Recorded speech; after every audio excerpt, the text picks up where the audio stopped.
Siang Mbak Puan, siang Mas Pram. Tenang dulu, biar Mbak Puan dan Mas Pram memberikan keterangan. Puan, selamat siang. Bahwa tadi sudah bertemu dengan kedua orang tua, Mbak Puan dan juga Mas Pram, orang tua dari Afan Kurniawan.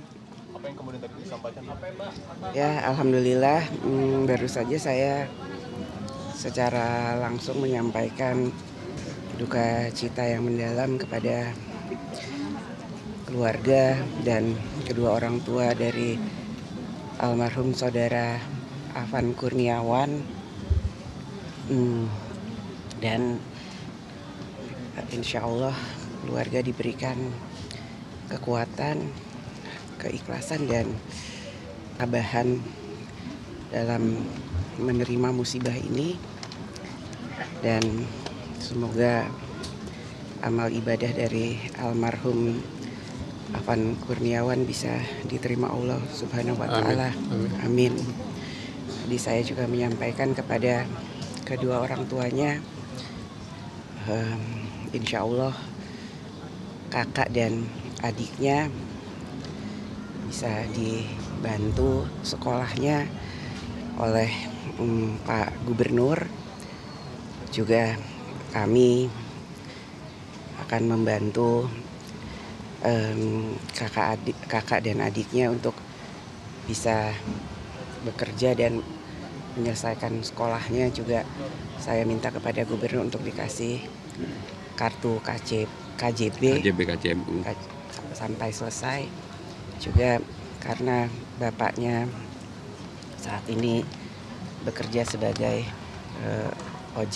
ojek online juga, tadi saya juga menyatakan karena motor dari almarhum rusak atau sekarang belum ditemukan, saya juga menawarkan jika membutuhkan untuk ada kendaraan, kami juga akan membantu untuk menyiapkan motor sehingga beliau bisa melanjutkan pekerjaannya. Dan saya tentu saja pada kesempatan ini meminta kepada kepolisian dan seluruh jajaran untuk mengusut tuntas dan secara transparan mengungkap dan menyelidiki tragedi ini. Dan kami tentu saja akan mengawal ini sampai selesai. Dan jangan sampai insiden seperti ini terjadi kembali. Jangan sampai tragedi ini terulang kembali. Mari kita jaga persatuan dan kesatuan bangsa bersama-sama. Jangan kita terpecah belah.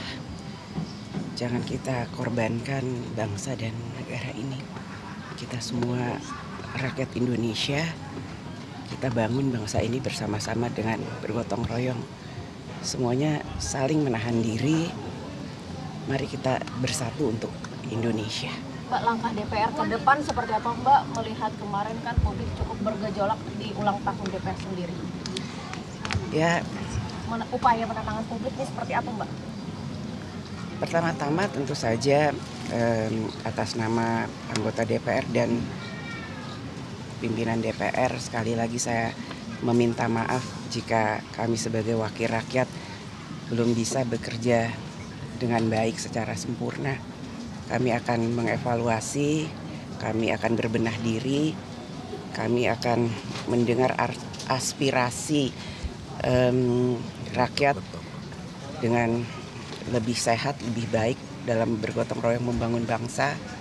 Dan marilah kita bangun bangsa ini bersama-sama, kita berdiskusi, kita dengarkan masukan-masukan dari para tokoh bangsa, dari tokoh-tokoh dalam membangun bangsa ini ke depan. Artinya ke depan ini akan ada perbaikan khususnya dalam pola komunikasi yang disampaikan oleh DPR, Mbak Puan? Ya, kita evaluasi bersama. Mbak Puan, salah satu yang memicu gejolak publik itu kan soal tunjangan rumah DPR, apakah itu akan dicabut, Mbak Puan? Kan sudah disampaikan bahwa itu hanya sampai Oktober. Apakah ada peringatan ataupun teguran khusus mungkin bagi anggota DPR yang kemudian pola komunikasinya berpotensi untuk menyakitkan hati publik, Mbak? Semua harus menahan diri. dan jangan saling menyakiti, kita saling menghormati dan menghargai. Terkait anggota BPR yang keluar negeri, Mbak. Kenapa nggak ada yang menemui demo waktu itu sih Mbak Puan untuk menenangkan, apakah anggota dewan pada takut pada demonstran, gimana Pak? Ya nanti kita cukup dulu ya. Cukup dulu ya.